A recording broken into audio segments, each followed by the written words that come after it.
పురుషులు క్షవరం, జుట్టు కత్తిరించుకున్న తరువాత ఖచ్చితంగా స్నానం చేసిన తరువాతే ఇంట్లోకైతే వెళ్ళాలి.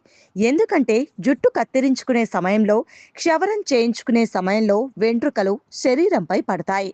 ఇవి అంత త్వరగా కింద పడవు. కాబట్టి క్షవరం చేసుకున్న తరువాత స్నానం చేయకుండా నేరుగా ఇంట్లోకి వెళ్ళడం ద్వారా వెంట్రుకలు ఇతర ప్రదేశాల్లో పడి హాని కలిగించే అవకాశం ఉంది.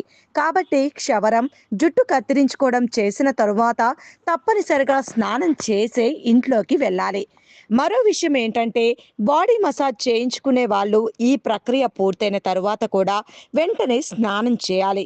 స్నానం చేయకుండా ఉండిపోతే శరీరంపై ఎన్నో రకాల క్రిములు అలాగే ఉండిపోతాయి.